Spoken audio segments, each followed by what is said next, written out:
प्रभु यीशु मसीह के पवित्र और जीवित नाम में इस वचन की सेवा में आप सबों का स्वागत, अभिनंदन। आज हमारे चिंतन के लिए धर्मशास्त्र का पाठ भाई आशीष जेकब के द्वारा पढ़ा जाएगा। परमेश्वर के जीवित कलाम से मैं पढ़ूंगा न्यायों की पुस्तक 16वां अध्याय उसका 19वां पद। तब उसने उसको अपने घुटनों पर सुला रखा और एक मनुष्य बुलवा कर उसके सिर की सातों लटें मुड़वा डाली और वह उसको दबाने लगी और वह निर्बल हो गया। आमीन। याह की स्तुति करो, यहोवा के लिए नया गीत गाओ।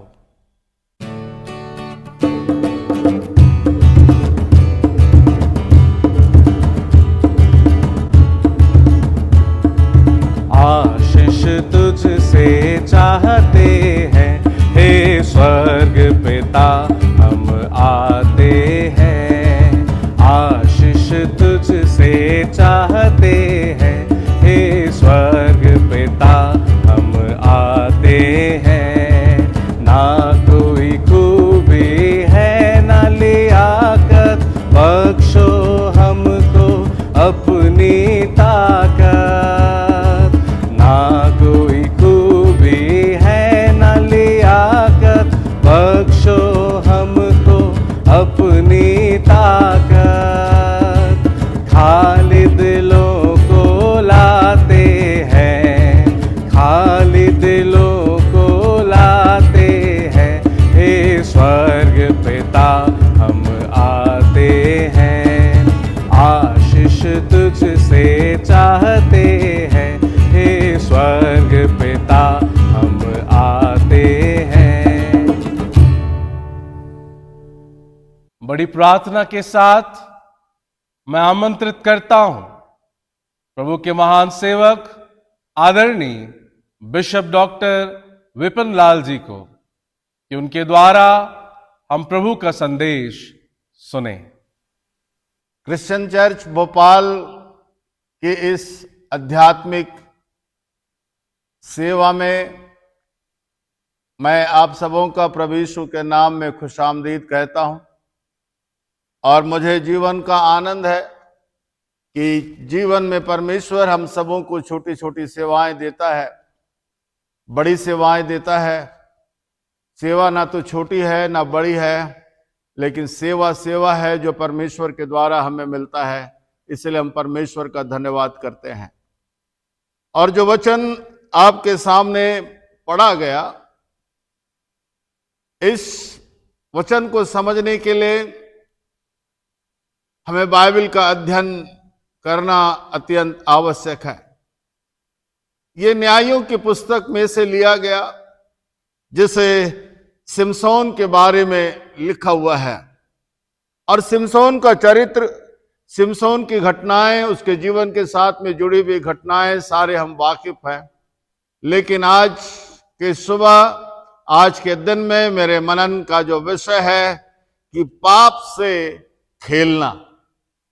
यदि आप न्यायों की पुस्तक उसका 13वां अध्याय से आगे का जब पढ़ेंगे, न्यायों की पुस्तक उसका पहला अध्याय में लिखा हुआ है कि यहोशू के मृत्यु के बाद, यहोशू के मृत्यु के बाद परमेश्वर के लोगों की एक बड़ी सेवा, परमेश्वर के लोगों की एक बड़ी अगुवाई और परमेश्वर के द्वारा आने वाले समय में विजय यात्रा का वर्णन इस न्यायों की किताब में दिया गया है। और न्यायों की किताब का जब हम अध्ययन करते हैं तो हम पाते हैं कि परमेश्वर हमेशा अपने मिशन को, अपनी सेवाओं को उसने प्रथम प्राथमिकता दिया है। लिखा है कि यहोशू के मृत्यु के बाद में, कई बार हम सोचते हैं कि यहोशू के मृत्यु के बाद में परमेश्वर की सेवाएं समाप्त हो गई, लेकिन परमेश्वर ने अपनी सेवाओं को यहोशू के मृत्यु के बाद में दूसरे यहोशू को खड़ा नहीं किया, लेकिन परमेश्वर ने अनेक उन व्यक्तियों को खड़ा किया जिससे हम न्यायियों के बारे में हम जान सकते हैं कि ये वे लोग हैं जो साधारण लोग हैं, लेकिन परमेश्वर अपनी सेवा के लिए उन्हें असाधारण बनाता है। ये वे लोग हैं जिनके पास में दर्शन नहीं था, लेकिन परमेश्वर उन्हें दर्शन देता है। वे भी ये वो लोग हैं जो शारीरिक रूप से निर्बल हैं, लेकिन परमेश्वर की आत्मा के द्वारा एक अद्भुत कार्य करने के लिए परमेश्वर ने उन्हें अलग, ना केवल अलग किया, परंतु उन्हें खड़ा किया। और इसी बड़े क्रम में सिमसन के बारे में लिखा हुआ है उसके 13वें अध्याय में, न्याय 13 में, कि सिमसन परमेश्वर के अनुग्रह के द्वारा उसके मां बाप को प्रभु ने दिया है। और सिमसन वो व्यक्ति है जिसके बारे में लिखा हुआ है कि वो परमेश्वर का नाजीर है। सिमसन वो व्यक्ति है जिसके अंदर परमेश्वर की सामर्थ है। सिमसन वो व्यक्ति है जो परमेश्वर को जानता है। सिमसन वो व्यक्ति है जिसे परमेश्वर ने एक विशेष कार्य के लिए इस दुनिया के अंदर भेजा है।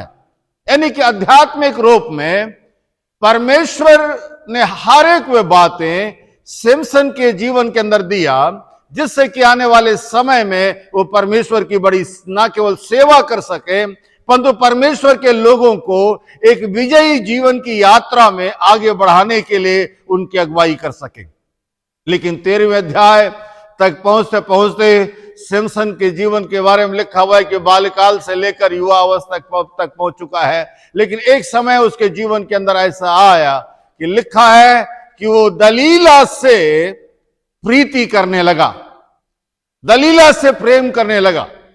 लेकिन आगे चलकर लिखा हुआ है, कई एक घटनाएं आप पढ़ेंगे तो पाएंगे कि दलीला ने हमेशा सिमसन को बर्बाद करने के लिए उसने सही राज को जानना चाहा, सही बातों को जानना चाहा, और सिमसन से बार बार पूछती रही कि तेरे शक्ति या तेरी सामर्थ का राज क्या है।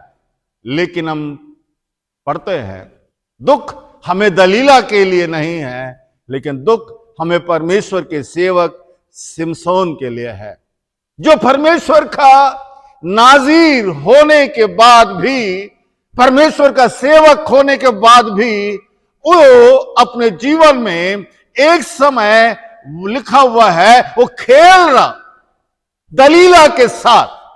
दलीला हमेशा संसार का रूपक है, दलीला हमेशा व्यभिचार का रूपक है, दलीला हमेशा पाप का रूपक है। और सिमसन दलीला के साथ खेलता है, यानी कि सही विषय का ज्ञान होने के बाद भी, सही स्थान पाने के बाद भी सिमसन की जिंदगी में एक समय ऐसा आया जब वो पाप से खेलने लगा। कितनी दुख की बात कि परमेश्वर का बड़ा सेवक नाजीर, परमेश्वर का नाजीर आज वो पाप से दलीला के साथ खेल रहा है। हमारी जिंदगी में भी ये कटु सत्य है कि हम कई बार सत्य को जानने के बाद भी हम पाप के गर्त में जाकर संसार से प्रेम करने के कारण, संसार से प्रीति रखने के कारण, संसार की अभिलाषाओं में आगे बढ़ने के कारण हम पाप से खेलने लगते हैं। पाप से खेलने का तात्पर्य क्या है? पाप से खेलने का तात्पर्य है कि परमेश्वर की उस बड़ी बुलाहट को धीरे धीरे भूल जाना जिसके लिए परमेश्वर ने हमें बुलाया।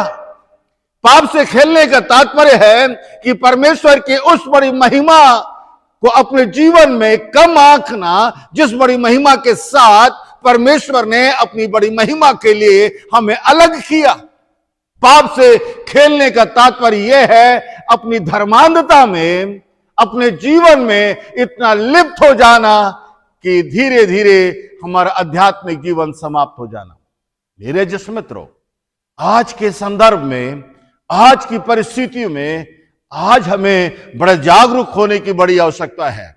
बड़े चैतन्य होने की बड़ी आवश्यकता है। कहीं जाने अनजाने में परमेश्वर का नाजिर होने के बाद भी, परमेश्वर की आशीषों को पाने के बाद भी, परमेश्वर के अभिषेक को पाने के बाद भी, परमेश्वर के दिए गए बड़े बड़े पद को पाने के बाद भी, परमेश्वर के द्वारा अलग किए जाने के बाद भी कहीं ऐसा तो नहीं है कि दलीला रूपी पाप हमारे जीवन में, दलीला रूपी अभिलाषाएं हमारे जीवन के अंदर, दलीला रूपी हमारी अपेक्षाएं हमारे जीवन के अंदर हमारे आत्मिक जीवन को खेल रही।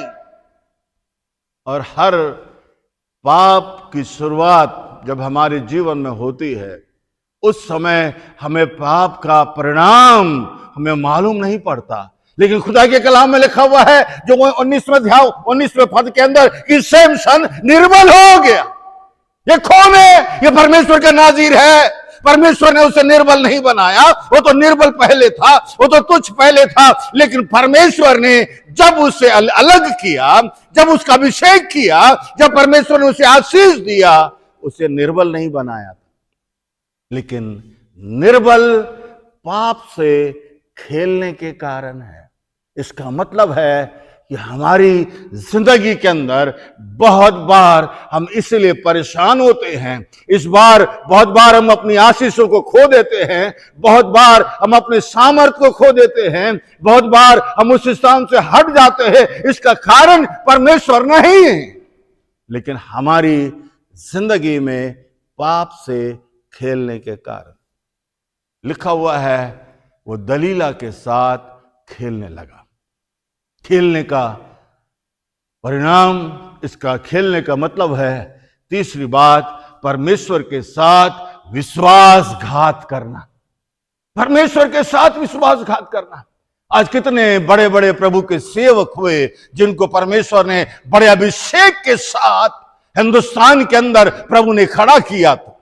कितने बड़े बड़े प्रभु के सेवक हैं, उनकी बुलाहट को आप पढ़ेंगे, उनके प्रारंभिक सेवाओं को पढ़ेंगे, उनके पास्टरी सेवाओं को पढ़ेंगे, तो आप पाएंगे कि परमेश्वर ने हमारे मुल्क हिंदुस्तान में ऐसे ऐसे बड़े बड़े प्रभु के सेवकों को खड़ा किया जिन्होंने प्रारंभिक समय में आंसुओं के साथ में, दुख और तकलीफों के साथ में, कष्टों के बीच में अपनी सेवाओं को शुरू किया, जिसके कारण शमसन के समान परमेश्वर ने उसे न केवल नाजीर बनाया, लेकिन प्रभु ने अपनी आशीषों से भरा।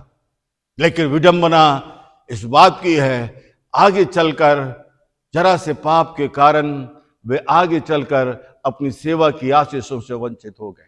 मेरे मित्रों, हमारे जीवन के अंदर हमें इस बात को हमेशा स्मरण करने की आवश्यकता है, कहीं जाने या अनजाने में कहीं पाप के साथ हम खेल तो नहीं रहे हैं। पाप के साथ खेलना, इसका मतलब है अंतिम बात कि मैं तो प्रभु का सेवक हूं, मैं तो प्रभु के द्वारा बुलाया गया हूं, मैं तो प्रभु के द्वारा, प्रभु ने मुझे चुना है, मैं कुछ भी करूं मेरा कुछ नहीं हो सकता। ये गलत धारणा हमारी जिंदगी, हमारे परिवारों को समाप्त कर देती है। कई परिवार पाप से खेलने के कारण पति और पत्नियों का पारिवारिक संबंध खराब होने के कगार पर आ पहुंचा। कई लोगों ने परमेश्वर की आशीषों को खो दिया, लेकिन सैमसन परमेश्वर का नाजीर होने के बाद भी एक समय में वो पाप से खेलने लगा। क्या आप अपने जीवन के प्रति गंभीर हैं? क्या हम अपनी सेवाओं के प्रति गंभीर हैं? क्या हम अपने प्रभु के दिए गए पद के प्रति गंभीर हैं? यदि गंभीर नहीं हैं तो याद रख लें, आज हम सैमसन के समान दलीला के घुटनों, अपने सैमसन के समान दलीला के सामने एक निर्बल व्यक्ति के रूप में पड़े हुए हैं। लेकिन परमेश्वर की इच्छा ये नहीं है। परमेश्वर ने हमको सूरमा बनाया।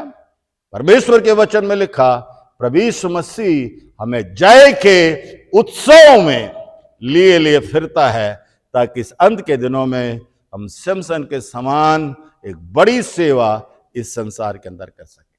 आइए हम प्रार्थना करें। हमारे जीवित अनुग्रहकारी प्रभु, हम निर्बल नहीं बनना चाहते। जब कभी हमारे जीवन में ऐसा समय आए तो पाप, गलती का परिणाम से हमें बचाना। ताकि हम जिस बड़ी बुलाहट से तूने हमें बुलाया उस बड़ी सेवा में आगे बढ़ सके। हर एक सुनने वालों को प्रभु यीशु के नाम में आशीष दे, प्रभु यीशु के नाम से मांग, आमीन। परमेश्वर पिता, पुत्र और पवित्र आत्मा हमारी सहायता करे ताकि जीवन में हम अपने आध्यात्मिक जीवन के प्रति गंभीर बनकर सिमसन के समान हम बड़ी सेवा कर सकें। आमीन।